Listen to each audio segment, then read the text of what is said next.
Hey, everybody. Hi, everybody. Happy Veterans Day. Yes. Thank you all for joining us today. We saw in the comments that some of you are here for the first time, and we are very happy about that. Yes. We would love to hear from our veterans who are joining us today, when and where you served. We love our veterans. We're gonna talk a little bit more about veterans after we get started a little bit. Give it a few minutes for more people to join in, but yeah, gosh, it was a crazy day here again. It kind of felt like winter when we woke up this morning. It was 35 degrees. By the afternoon, it was like 75 degrees. Yeah. And tonight we have a fire going. So it got chilly in the house. We haven't had the furnace running. So at about 3:30 or something, I started a fire. Right. And now it's like 140 in the house. Right. Now we have windows open. Yeah. Window, I'm getting a cross breeze. So, but it'll be good. It'll warm the house up. Right. For overnight. This time of year, we can start a fire in the afternoon or evening, and then we can get it nice and toasty in the house, and then we don't have to add any wood overnight because the house just stays so nice and warm. Yeah. Which is nice. Yeah. Wood is not free, but practically free, Right. and electricity is not these Right. days. So. Yes. Yeah. So today, again, we have people that are helping us moderate and kind of produce this live stream. And Right. we're always so happy to have everybody's help. First and foremost, we have Rich and Shelly McGlamory from Air to Ground Farms and Air to Ground Meats. I'd like to always talk about their store that they have in downtown Ava. That's their store. We keep saying it just opened, but I guess one of these days we have to stop saying it just opened because they've been open for a while now. And actually, it's amazing. It's going awesome. It's fantastic. Yeah, they have great products, great service. It's a great place just to go. We're in there, on the weekends we'll go in and hang out, and it's just it's a cool place for a lot of people to gather and just meet, and we all have kind of similar things to talk about. So yeah. And they have some exciting things going on. I want to highlight that there. Oh, let me get it. Hold on. Here we go. Their daughter, Rebecca, has starting to help them. She's working for them not only on the farm, but also in the store. That is Rebecca at the store. That's kind of a glimpse into their store. You can see all the freezers and the little refrigerator cases that they put their eggs and some baked goods from the community. So that is. So if you go in and Rich and Shelly aren't there, it's probably Rebecca. Yeah. That's there. So that's exciting. Yep. And we also want to say hey and thank you to our son-in-law, Gavin. He is moderating. So Rich and Shelly are moderating. Right. Rich is helping select questions for us to answer. And so that's awesome. And then Gavin, our son-in-law, he is also helping. I saw that he checked in. Right. He's helping to moderate questions or comments. Yeah. So I do want to highlight here. I want to give him a little shout out here. Gavin is a realtor in our area. That is his contact info. If anybody's looking for property or a house or anything in our area, he would be a great person to contact. There's his email address, Gavin Reed. And were you going to say something? Just that, he knows the area very well. He's lived here his entire life. His family is from this area. So yeah, he knows this area inside and out. And and his family farms. Right. And he knows all about homestead properties and stuff. He can find good places for you. Yeah. And last time we brought it up, how do I make this go away? Good. 1 second. Yeah. Last time we brought this up, somebody left a comment in that video that is, it's basically a good job. It's like a client of his. Yeah, an attaboy from one of his clients. It says, we can attest to Gavin's wonderful skill and hard work as a realtor. He worked his tail off helping us find what we were looking for, and we cannot even begin to tell how excited we are now to have land outside of Ava and begin building our future farm. Definitely call Gavin if you are looking for land anywhere in our area around Douglas County. He's awesome. That's from Tova Carver. So that is awesome. He's doing a great job. We're super proud of him. Thanks, Gavin, for being on here with us. Yeah. So next up, we want to say thank you to all of our veterans. We have a lot of veterans in our family, a lot of veterans that are friends, and hopefully, or we know that a lot of you as well watching are veterans as well. So if you are a veteran, leave in the comments, when and where you served, and we just thank you all. It's such a huge sacrifice, and having friends who are either recently retired or still active in the military just reminds us all the time what a sacrifice it really is. So we are really, neither of us ever served, but we're very humbled and blown away by the commitment that those people have. So we have not served, but we have family members. We want to honor some of those family members and friends. Right. This is Kevin's dad, Tom. Yeah. A lot of you have been praying for my dad over the last couple of years, so thank you for that. This is actually at an event last year where my dad received what's called a Quilt of Valor, which is kind of a nationwide thing where women make quilts and then they give them to veterans in their local community. And it was really a pretty cool thing. I think at the time that Dad got his, there were like 20 other veterans who got quilts that day. These are all handmade quilts, and the women pray over them while they're making them. And it's just a really cool thing. So my dad was a Vietnam vet. So thank you, Dad, for everything that you did. And I know it's still a sacrifice even today because now he has a lot of health issues that are related to Vietnam. And so it's kind of an ongoing sacrifice. Right. And then also, this is my dad picture of when he was in Vietnam. He was a medic. Both of our dads were combat medics. And so my dad served in Vietnam one tour. He was drafted. Kevin's dad enlisted. My dad was drafted, and he served. And both of our dads were exposed to Agent Orange. So they both have some health issues as a result of that. And as you know, many veterans also suffer from PTSD, and my dad for sure suffers from that. But he's doing a good job. He's doing well. Yeah. So thanks, Larry. Thanks for your sacrifice as well. And so another person that is important to us in our life right now actually is Rich McGlannery. We grabbed this photo of him and Shelly. You can see on the left, he was a fighter pilot, you guys, which is super cool. And I was in the Air Force for 25 years and retired a couple of years ago. And you can see that now they're farmers. Right. And so thank you so much, Rich, for all the work that you did for 25 years. Yeah. I think he's happy being a farmer. Yeah. Yeah. My uncle also retired 25 years in the Air Force too. Yeah. So thank you, Andy. I know he's not watching. Yeah. But thank you to everybody who is watching, who served. It really does mean a lot to us, and we appreciate that so much. And I think a lot of times when we know people who are in the military, we understand, like the sacrifice that they make to serve our country. And a lot of times we think of that as like their immediate sacrifice. They're sacrificing their time. They're sacrificing, the potential of not coming home. But I think something we forget about is the sacrifice that's really a lifelong sacrifice for a lot of these men and women who serve.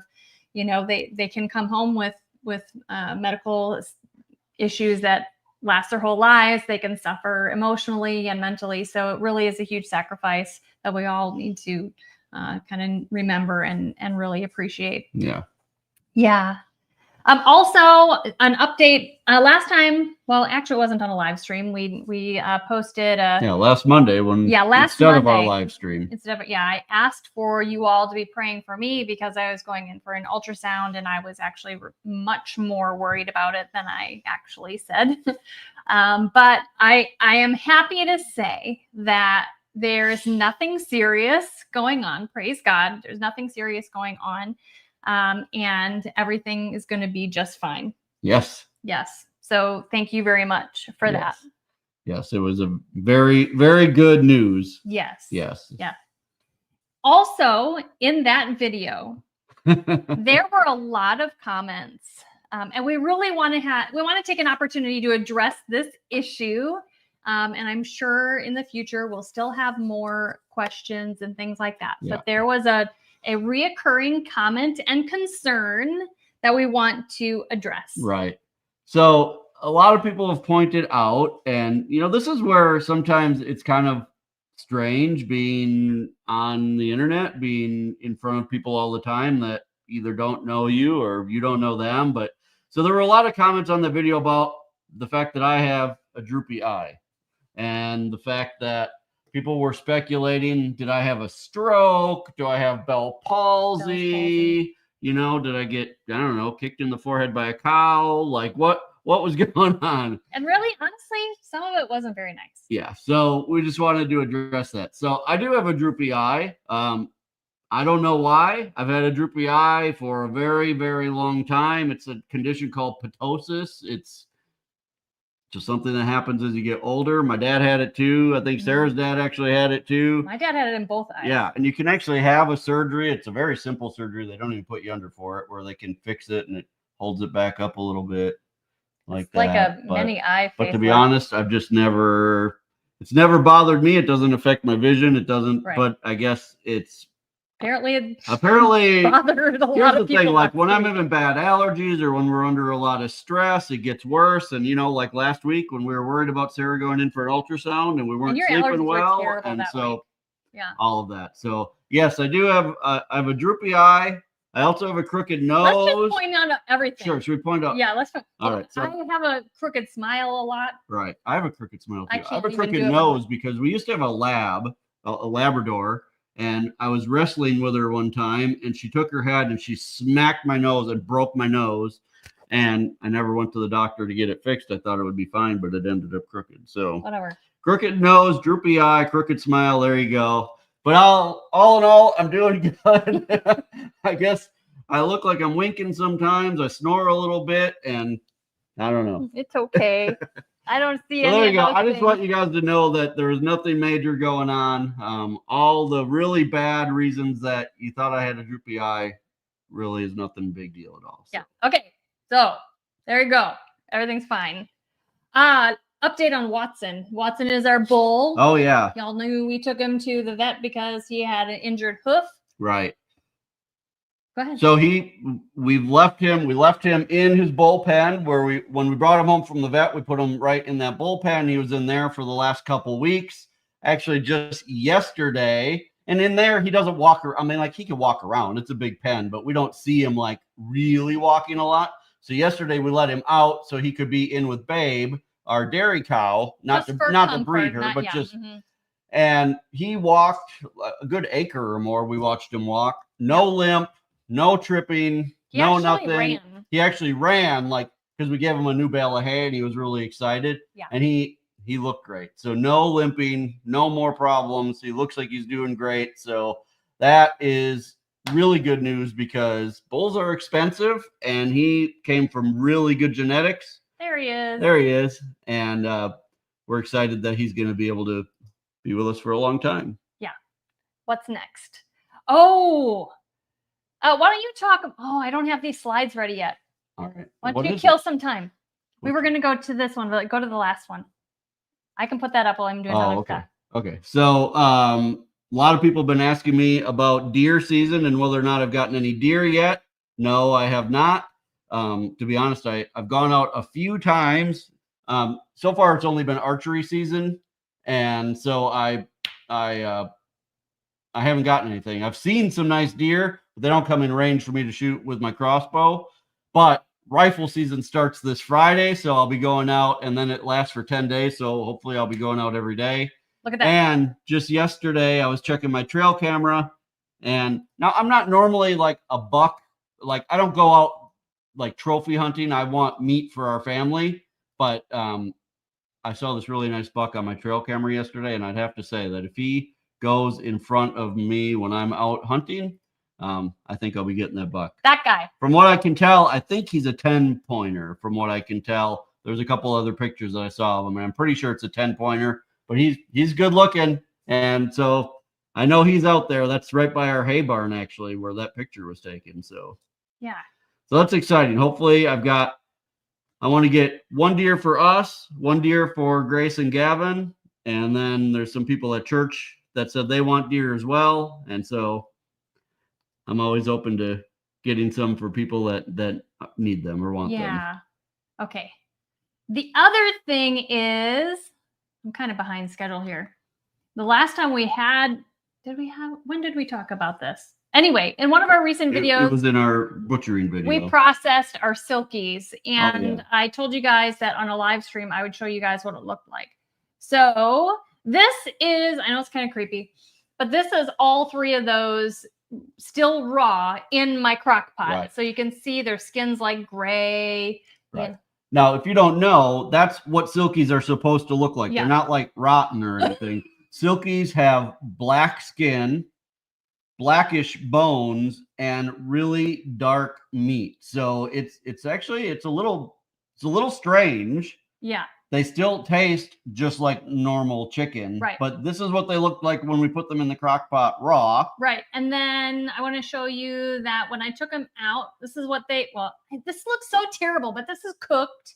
Right. And I had scraped away the skin so you could see that the white meat is actually white. That was one thing that we had. Somebody asked if their meat was all dark meat. And actually, I didn't know if they were asking was it all black or just like all dark meat. But look, the breast meat is white. Right. Still just like normal chicken meat. Right. But the strange thing is their bones are black. Yeah. So I put the wishbone out there so you guys could see that their bones are black, which is kind of weird. Yeah. But I picked off all of the meat from one of those chickens and I separated it. You can see the white meat versus the dark meat. The dark meat is super dark. Right. And the white meat, like some of the connective tissues were kind of gray, which was kind of weird. Yeah. So I just wanted to share that with you because I told you guys I would. And that was the first time we had butchered silkies. Yeah. So I'll have to say, honestly, there was more meat on them than I would have thought. I mean, I wouldn't just raise them for meat. Right. But there was more meat on them than I would have thought. So I would say the 3 of them combined was about the same amount of meat as like a normal size chicken in the crock pot. Yeah. Yeah. But I did take all their bones and made some broth, and it was a darker color than normal. So I don't know. It was just kind of weird. Yeah. So we are to our discussion topic of the day. And what we decided to do was, here we go. We decided to continue. Go ahead. Right. So we're actually going to continue where we left off a couple weeks ago, talking about raising cattle on a small scale like we do here. Because we only made it through part of that talk, right? Part of that discussion. And I know a lot of you were hoping that we would finish it because there's a lot of questions revolving around that. So we thought we'd kind of finish that up today before we open it up for some Q&A at the end. Right. So first, we want to say that our last live stream, which is still on YouTube, you can see all the stuff that we already talked about raising a small. We went pretty in depth on a lot of stuff. Yeah, of beef cattle. So if you're interested in knowing, go back and watch all of those things. But we're going to review just a handful of the things that we talked about, so you have an idea, if you weren't here, what we talked about. Right. So go ahead. So on our homestead, on our farm, we raise mostly Hereford cattle, which are the white face, red with white face cattle. Ours are technically mixed with limousine cattle because the previous owner of our herd. So when we bought our homestead, we bought the cattle with the homestead. So they've been here a long, long time. And so the previous owner would go back and forth between a Hereford bull, which is what we have now, and a limousine bull, which is a solid red. This brown color is considered red. Yeah. So he would go back and forth between the two. And that was a very common thing to do kind of years ago. People really liked that cross of the Hereford and limousine.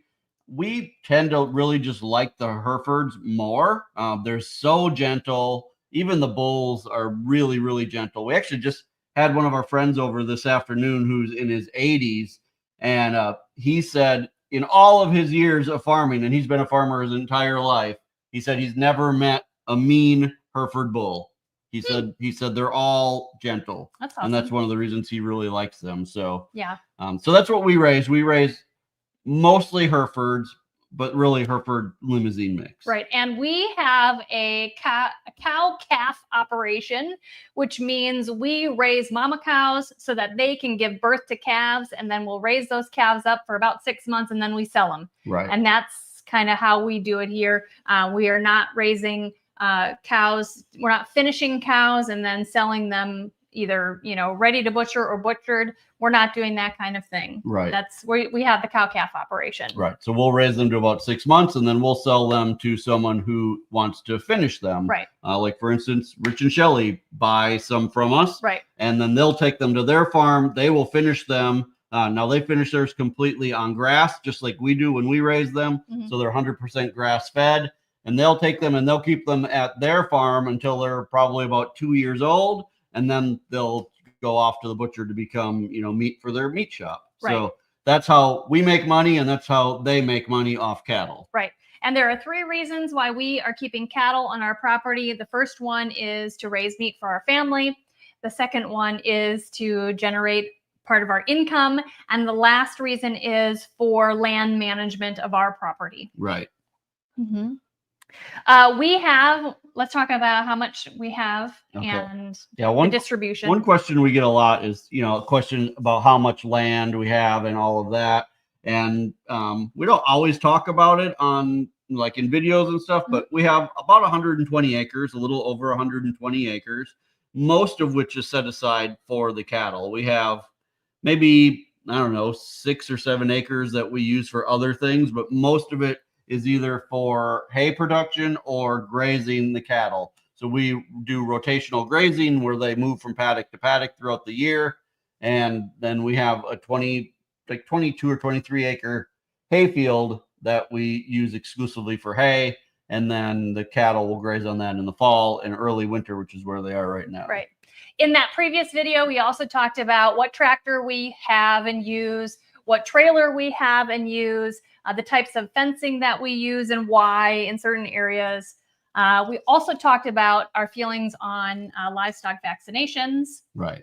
Whether or not we deworm our herd of cattle and what we use or don't use for fly control. Right. So if you're interested in any of those things that we just talked about, we did an in-depth discussion, our last live stream, which you can find on YouTube. Right. So we're going to pick up kind of where we left off with some of the, kind of basics of getting into raising cattle. We hope that it'll be helpful, especially, like when we left the city and moved out here, we had no experience with cattle at all. In fact, a lot of you were probably watching us when we got our very first cow. Her name was Hope, and she was a dairy cow, and she was a great first cow to have because she was so tame. I would sit down on the ground and she would lay down next to me and put her head on my lap and just let me scratch her. I mean, she was like a 1,500-pound dog. I mean, it was pretty amazing. Yeah. But she ended up getting bovine leukemia. BLV, and we had to put her down, and it was sad. It was terrible. Okay, so basic necessities that you would need if you're going to start raising some cattle, whether that's 2 cattle or 200 cattle. Right. Go ahead. So the first thing is, if you're going to have anything more than just a couple that you're keeping like in a pen somewhere, you're most likely going to need a tractor because you're going to want to feed big round bales of hay. Now, in our area, if you want to graze them most of the year, the recommended rate around here is you want 2 acres of land for each head of cattle. Mm-hmm. That's kind of what they call stocking rate around here. Now that will vary a lot based on where you are. There's parts of the country where it might be like 30 or 40 acres per head because you're in like a desert area or a high desert area and you just don't have a lot of grass. So you need to find out in your area what they recommend. Like for us, we have about, with all of our cattle, so between the cows, the calves, our bull, our dairy cow, we have about 25 that we're feeding over the winter. And we will go through about 60 of the big round bales of hay over winter. Right now, we've only fed a couple bales of hay to our bull and our dairy cow. All of our main cattle, they're still on grass. We'll have 18 over the winter. 18. Okay. Yeah. Mm-hmm. Okay. So, and last year we fed, I think it was 57 bales over winter. Yeah. So along with grass and hay, you'll need both, or at least hay. And there's some parts of the country that they just have to feed hay all the time. That has to be expensive.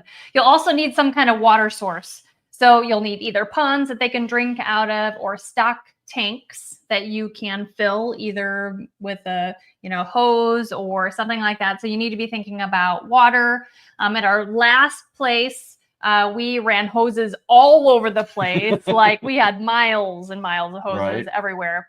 But on this property, we had water lines dug to various places on the homestead, and we hooked up frost-free hydrants that we can use. I mean, we still use hoses, but we at least got some. So those are things to consider. Right. You will need fencing and gates.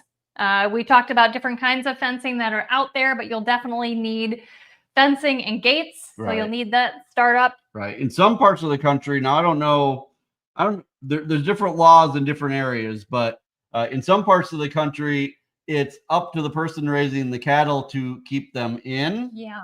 And in some parts of the country, it's up to the people who live next door to people who raise cattle to keep them out, if that makes sense. So here, I believe it's that we're responsible to keep them in. Yes. So we need to have good fencing so that they don't go over to our neighbor's house or get out on the road or anything like that. And if you're raising, cattle or big animals at all, I would really recommend you look into insurance. Yes. Like we have insurance that's on our, farm property insurance that covers, like if a cow would get out on the road and cause an accident, which, I mean, if someone hits a cow, I mean, that can be a major accident.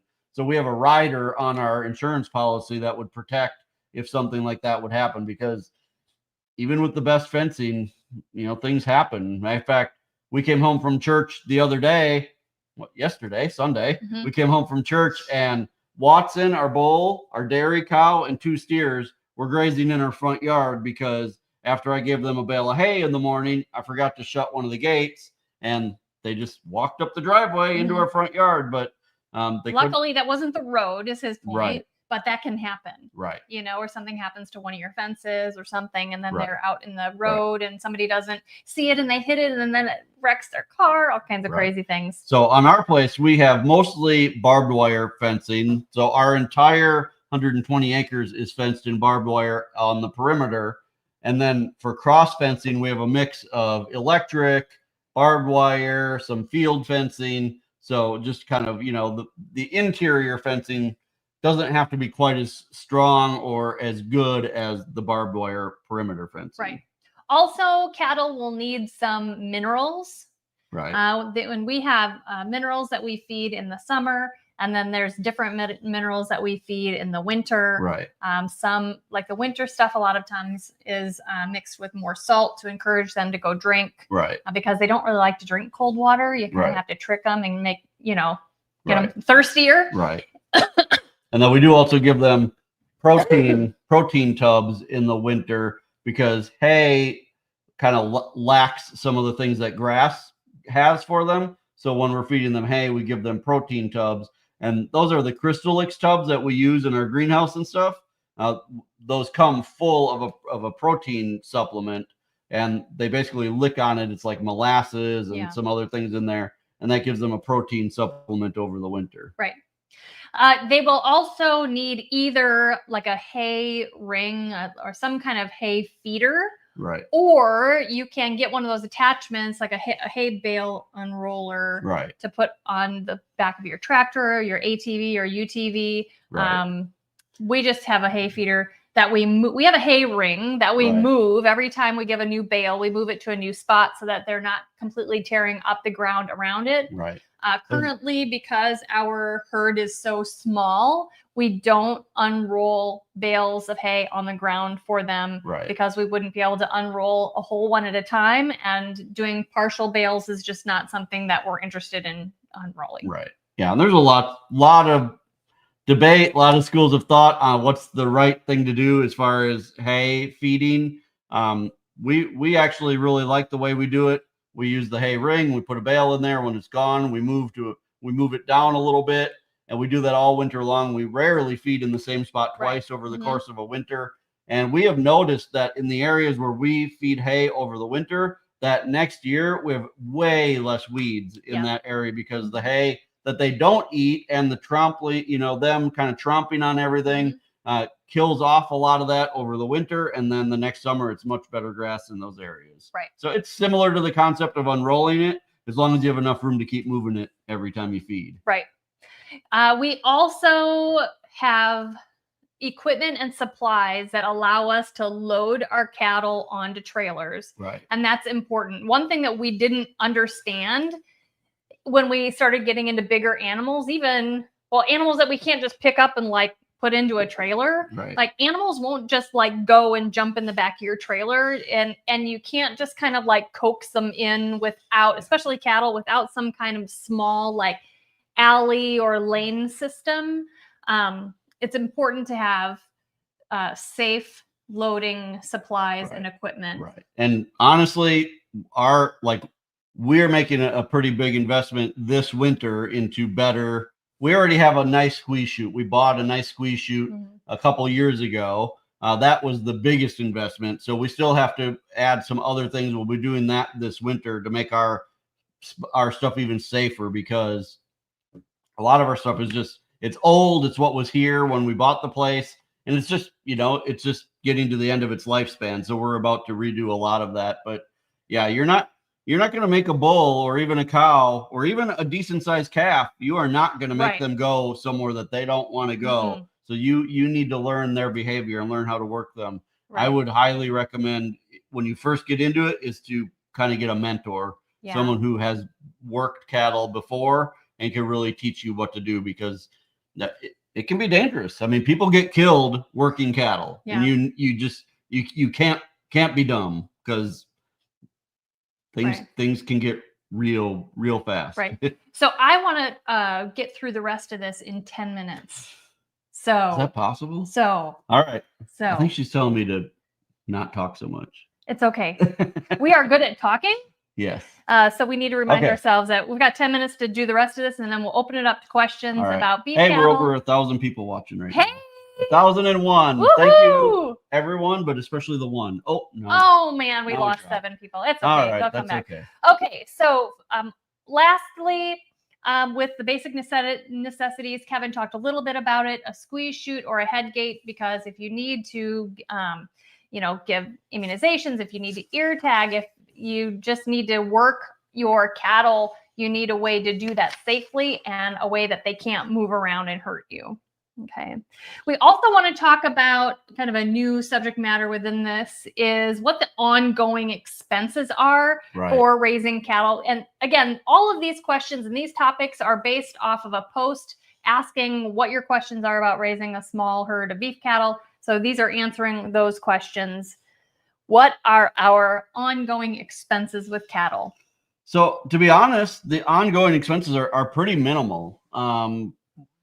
I'll be honest, cattle for us, on the scale that we do it, they're probably the least amount of work out of any animal that we raise on the homestead. All we really do on a daily basis, especially in the summer, is count them. Yeah, make sure that they're there. Yeah. So as far as ongoing expenses, though, I mean, we do deworm our cattle at minimum once a year. Once we have better working facilities, we would like to do it twice a year, in the spring and in the fall. But for sure once a year. So we have that expense of deworming every year. We do buy some what are called cattle cubes for them, which is just a bagged feed. And we only use that in the winter, and only to distract them while we're giving them a fresh bale of hay. And that's really the only time they get anything other than grass. Let's see, ear tags. So when we have calves, we do ear tag the calves so that we can keep track of what calf belongs to what mom, just in case there's an issue there. Let's see, bands for castrating them. But I mean, a lot of this stuff is like we bought a bag of bands 3 years ago for $7, and we probably still have 75% of the bag left. I think our biggest expense annually is fertilizer for our hay field. Right. And the reason we do that is, number one, it makes a huge difference in the in our hay. Like we Right. get a whole lot more. Right. And the guy who cuts our hay has let us know that here's the deal. I'll cut your hay on the halves as long as you fertilize every Right. spring. And so we do, and it does make a huge difference. Right. So we pay for the fertilizer. He has all the equipment for cutting the hay. He pays for the fuel and all of that. And then so we have the land and we pay for the fertilizer. He has all the equipment and all the upkeep on the equipment. And then we just split the hay 50-50, whatever we get. So right. Yeah. And the last potential expense for cattle would be if you need to buy hay. Now, this year we did buy some extra hay as a cushion. Right. But our hope every year is to not have to buy hay. And we may not have had to. We just are prepared kind of people. And we'd like to, if we need to buy hay, we'd like to buy it in the spring when the price is low rather than in the middle of winter when the price is high. Right. So the next part on our paper was acres per cow, which you already talked about. Right. And there were people who were interested in knowing, like, do we seed or reseed our pastures and hayfield and that kind of thing? Right. We have not, since we have owned this place. Now, that's not saying that we won't. In fact, we had debated whether or not we were going to reseed our hayfield this winter with something that would kind of grow more in the cooler weather. But we decided against that because once we started to get, we kind of went through a drought period and then we kind of got some rain again and everything came back really nicely. So we have not, but I think next year we plan to not only fertilize like we always do, but we do plan on liming the field as well, putting down an agricultural lime, and that will help get rid of some of the things that we don't want in there, like this sedge grass, and we have some little persimmon sprouts coming up, little persimmon trees coming up in an area. And what we've heard is that putting down the lime will help with both of those. So, right. Yeah. And then who knows, maybe the year after that we will reseed. I don't know. Right. A lot of people were talking about the difference between grass-fed beef and like corn or grain-fed, grain finished, and what that does, like what's the big deal and all that kind of stuff. Right. We prefer to raise and consume grass-fed beef that has not been given any grain or very, very minimal grain. Right. We like that it's leaner. We like that it's a lot less expensive for us to, to raise. Right. Even though it takes much longer for a grass-finished cow to reach the size, butcher size, than a grain-fed cow. Right. Yeah.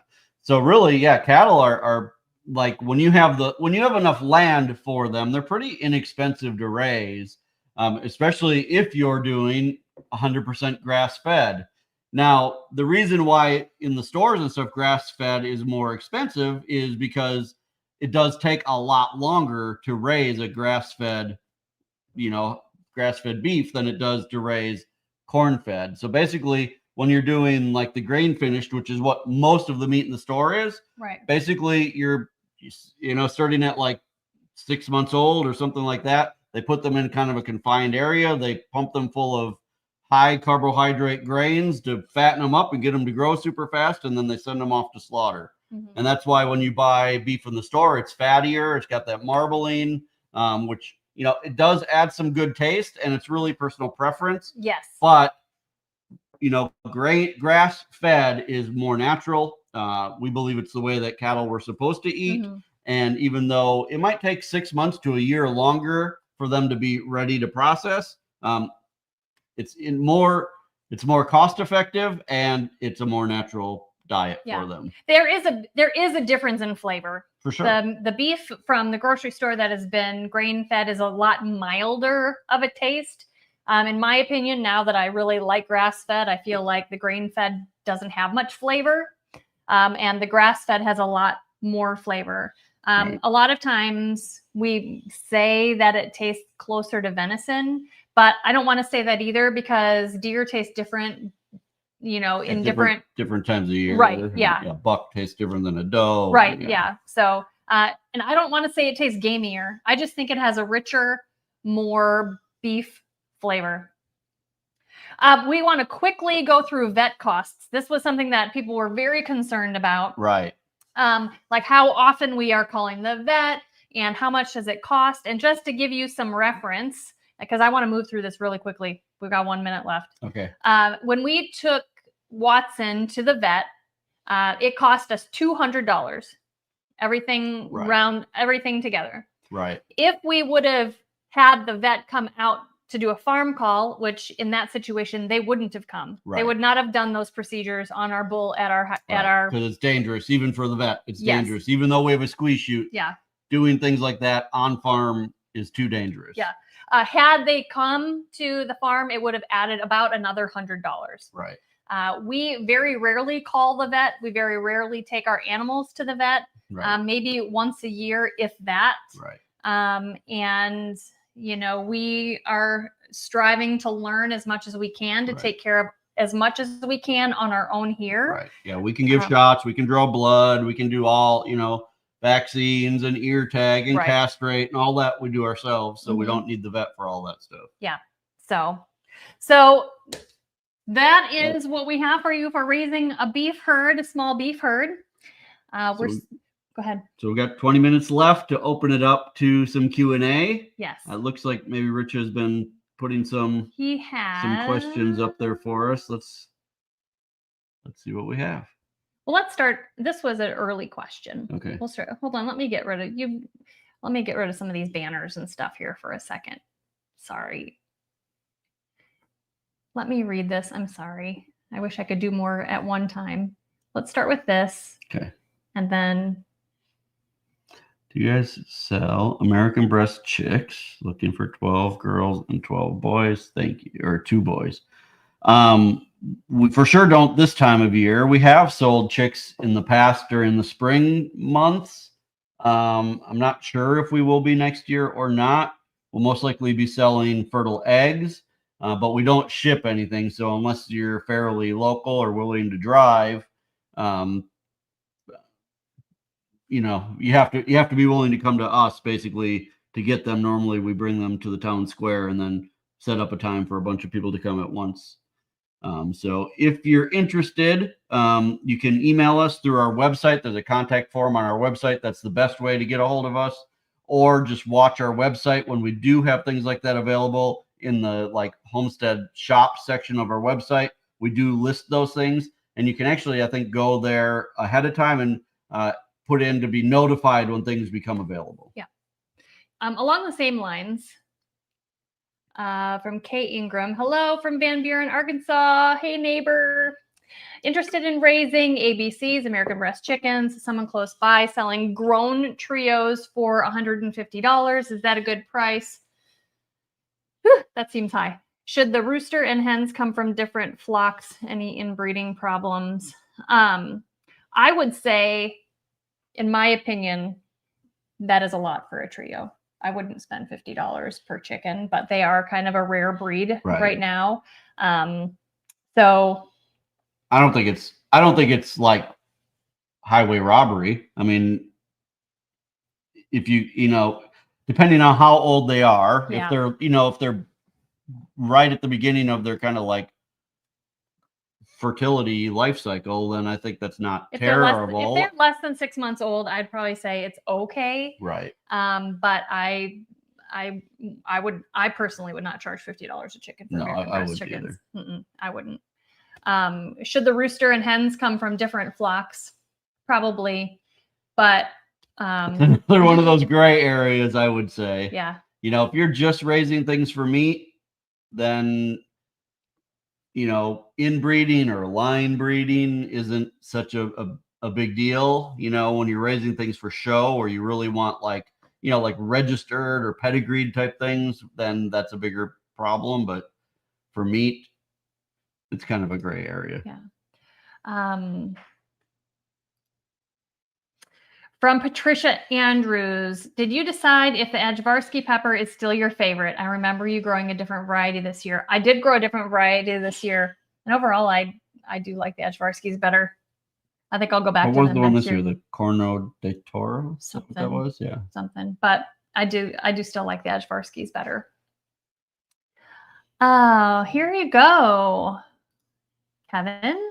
Where did you buy the small butane bottles for the burner that you use to cut off your landscape fabric? I live in Gainesville. Amazon, where we buy. Unfortunately, it's where we buy a lot of things because you just can't get things locally a lot of times. We try to. Yeah. We try to buy as much as we can locally, and we try to buy or even in Springfield, but those we just buy on Amazon. And I think I buy like a 12 pack at a time, which lasts a year or more. Right. So thank you so much, Teresa B, for your super chat. Hey, thank you. Yeah, Teresa says loves watching you on Wednesday and Saturday. Thank you, and obviously Mondays too, because you're here. Too. Thank you. We appreciate that so much. From Jody Whitler, do you think you could give advice for specific veggies to grow? For instance, I haven't been very successful at growing long or big carrots. Sometimes they're light in color. Thanks. Go ahead. Easy veggies to grow. Well, I find tomatoes to be very easy, and peppers. Let's see, lettuce is very easy to grow in the cooler weather. I think people get a little stumped at growing lettuce in the summer, and it's nothing they're doing wrong. It's just that lettuce doesn't like to grow in the summer. Right. It bolts. As far as carrots, it really normally comes down to a soil, like how compact your soil is. When we would try to grow carrots in our native soil here, where it's mostly clay, they would also be very short and a lot of times look a little anemic almost. Yeah. But when we grow them in raised beds with nice loose soil where they can grow nice and big, then they would get nice and big. So you may want to just try amending your soil, and making sure, carrots are another one of those things that they love the cooler weather. They would much rather grow in the cool weather than in the really hot summer. Yeah. Next question from Samantha Hoffman. Hello from La Quinta, California. We have a daughter named Samantha. Yeah. I finally made your live stream. Yay! When it started. Thank you. I'm so happy. My question is, would you show some new videos of how you cook your rabbits? Probably. Yeah.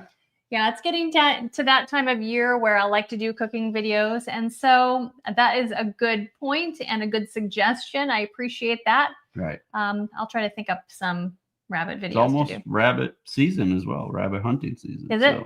So you never know. Never know. Let's see. Speaking of rabbits,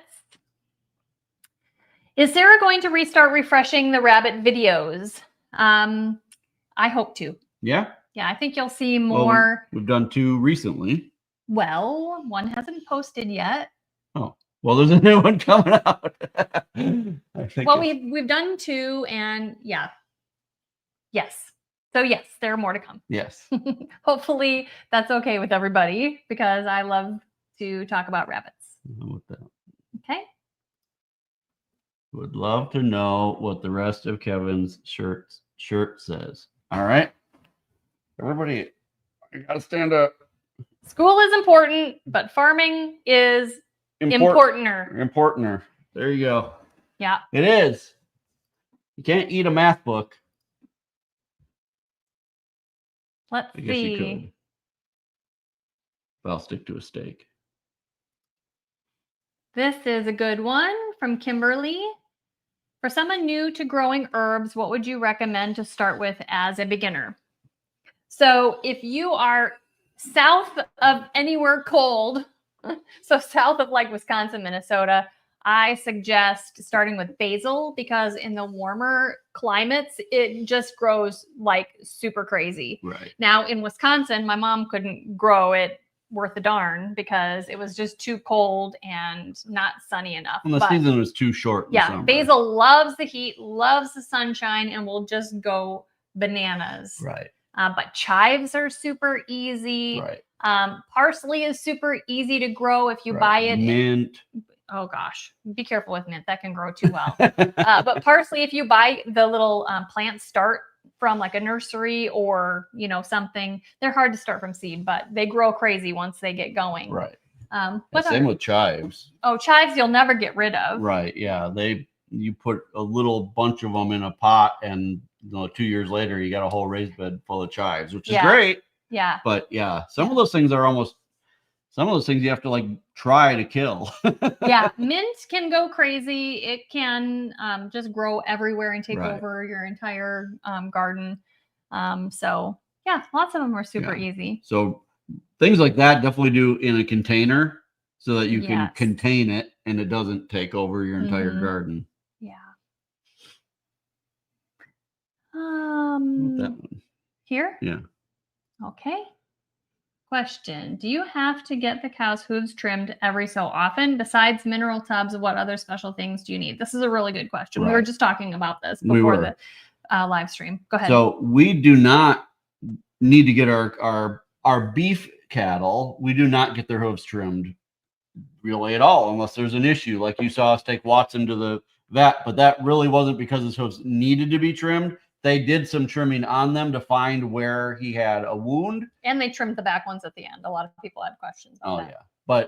But normally, no, we don't. Most of the time, cattle don't need their hooves trimmed unless they're being fed grain.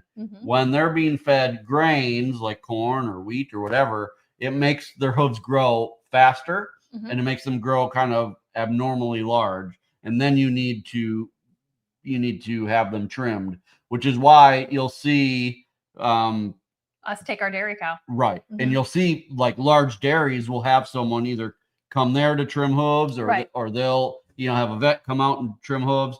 But on a beef cattle operation where they're just being fed grass, it's not an issue. Right. Plus they're always walking, on rocks and everything else, which wears them down. Right. So. And besides mineral tubs, what other special things do you need? Not a whole lot. No, we give, we give the protein tubs in the winter. And then we give a mineral to our beef cattle. We just give a mineral block we give one of those year round. It's like a trace mineral block. And then in the summer, we do also use a yellow, what's it called? Sulfur. A sulfur salt block. We put that out in the summer as well. And the idea behind that is that the sulfur, when they lick it, it goes through their system and it will help keep some of the flies off. Now, they still get a lot of flies, but it's supposed to at least help. So we do give them one of those in the summer as well. Okay. I moved on to this one without even knowing it. But, all right. Question from Jody. I'm trying to get my hens to go into a new coop where my rooster has been sleeping. Do you have any tips? They are just huddled up in the run. Yes. So basically you need to put them in. You need to pick them up and put them in and then leave them in there. Don't let them out for several days. 3 to 5 days. Right. And they need to stay in there full time, give them their food and water and everything in there. Even up to a week wouldn't be bad. And then let them out and they'll know where their home is. Yep. It should work. Yep. Here. Angel's Homestead. How old do you raise up a calf for beef? I think that depends on if you're going to grain feed or not. Right. Typically grain-fed beef, grain-fed cattle are raised to about 18 months, grass-fed. I don't know if it's even that. You can start it super early and you can push the grain into them and they'll raise up really, really quickly. Right. But a grass-fed beef is typically 2 years, maybe even a little more. 18 months if you're lucky, more like 24 months. Right. They're really, you can get them processed really at any size. Sure. But, typically around 2 years for a grass-fed beef is about what you want. I'm going to show this question because sometimes we just don't know the answer to everything. And this question is, do you know what kind of grass is in your hayfield? Brome, native, etc.? It's mostly just native grasses. We have some Lespedeza out there. The previous owners were really proud to have Lespedeza in there. Right. And I don't really know why, but it's a perennial kind of summertime grass. Yeah. But when we go to when we've talked to the feed store where we can buy seed, like to reseed our hayfield and our pastures and stuff, they just have like a native mix or an a native mix. Yeah. And then they just give you the seed. So they just know what needs to be there. Cows do well on it. Yeah. We already did that one.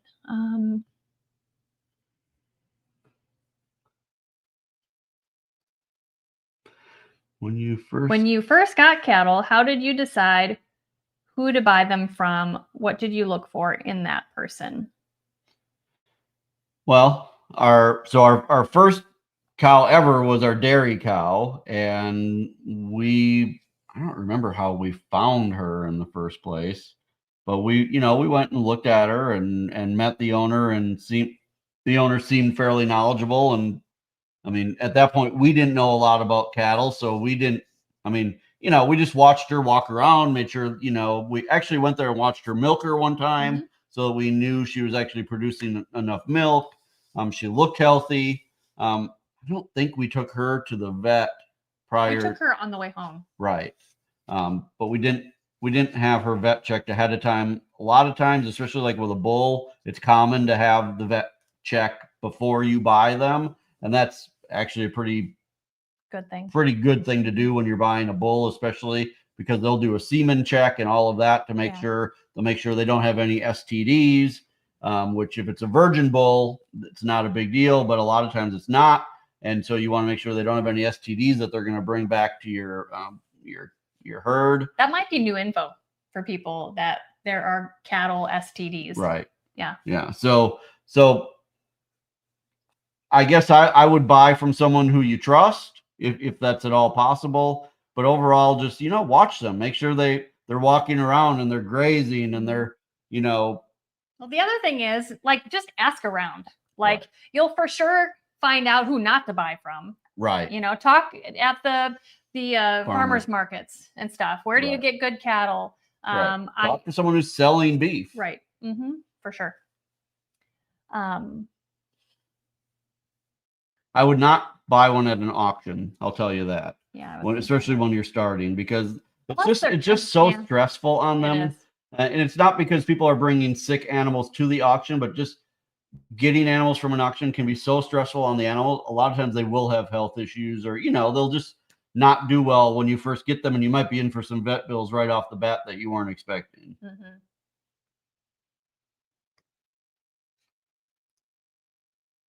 What kind of fertilizer do we use? We use just a standard fertilizer. We have a local company who actually comes out and spreads it and everything for us.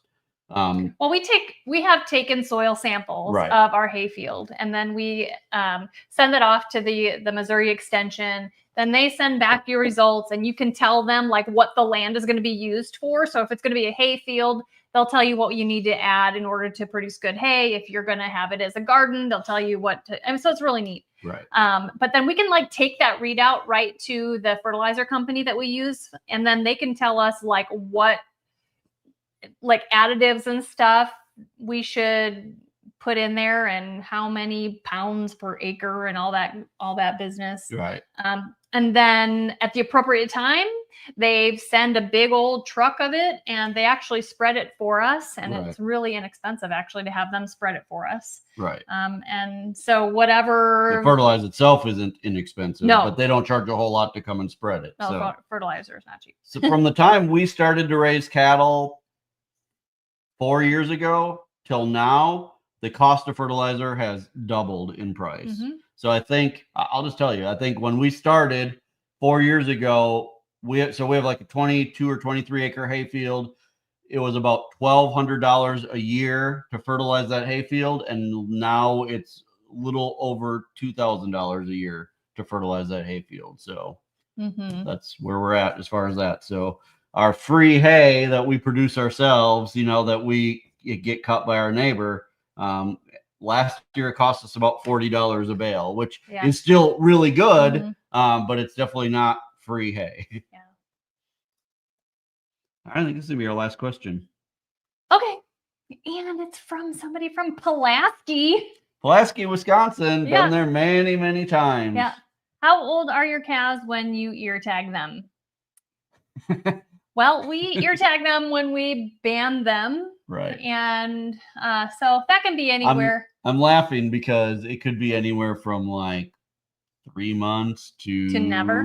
Yeah, to a couple years. Cindy's calf from last July, not this July, last July, still does not have a tag, because honestly, it's a heifer and we didn't need to castrate. So it didn't really matter. I'll tell you this, we used to try to catch calves the day they were born, because a lot of times you can just go out in the field and just hold them, and we would try to castrate them. We would band them and ear tag them the day they were born. We've changed away from doing that now, and we wait until they're, ideally for a bull calf, we will wait till it's about 3 months old, and then we will get it into the squeeze chute, and then we can ear tag it and castrate it all at once at about 3 months old. We just feel like they do a little better that way, and it's less dangerous for us, because a cow that's just had a calf, she'll be, even a friendly cow that's just had a calf can be kind of protective toward her calf. And with just the two of us trying to do that out in the field was a little intimidating. So it was really intimidating too at first, when we didn't know how to read cattle behavior. Right. And we didn't know the personalities of the different cows. And we've actually gotten rid of 4 of the mamas that we originally bought because they got mean. A couple of them had some significant behavior issues. Right. Only when they had calves. Yeah. When they had calves, but they. I don't know. That one was kind of crazy when we were trying to haul her off too, but right. I think she might have known where she was going. So she got a little mean. Right. I guess I probably would have fought that too, but. Yeah, exactly. So that can be kind of a crazy, crazy rodeo. Right. So it's been an hour. Wow. We have talked. Time flies when you're hanging out with friends. I love that. We have talked straight for an hour. You guys, we don't have a problem talking. We talk so much. We can film like hours of video. And then we're like, this only needed to be 20 minutes. Right. And now we've got 4 hours of video. True. Yeah. But you guys, we really... Hey, Lori. Lori, thank you. We just got notification of your super chat. Yeah. $10. Oh. And Tara's handmade gifts. Are we missing those? And Rich is helping us? I hope so. Yes, he's nodding. Yeah. Thank you, Rich, guys. And thank you, Tara's handmade gifts. Did they have questions? Let's see if they're still on. Do they have questions? I don't know how to look at those. No, Lori did not. Okay. Thank you, Lori. And I don't know where the other one is, but thank you, guys. Yeah, thank you so much. Tara's handmade gifts, no questions. Okay, thank you so much. We appreciate that so much. Yeah, it really does go to good use to do things here on the homestead. So thank you so much. You guys, we really do enjoy these Monday night chats. We do. If there are subjects you would like us to cover, send them to us. Either, I don't know, what's the best way? We'll do a community post. Okay, we'll do a community post either yet tonight or tomorrow. And we want suggestions. What kind of subjects? Because sometimes these things we just kind of take for granted that we already know, and we forget, where we were 15 years ago when we were starting this. So we would love to, be able to teach more like this, where we can answer questions directly. Yeah. So you guys, we will see you back next Monday, Lord willing. Yes, we have some fun videos coming for you this week, Wednesday and Saturday. Yep. So don't miss them. Right. Remember, every Wednesday at 7:30 is when a new video comes out, and every Saturday at 8:30 is when a new video comes out. So thank you guys so much. We'll see you back next Monday evening. Take care. God bless. God bless.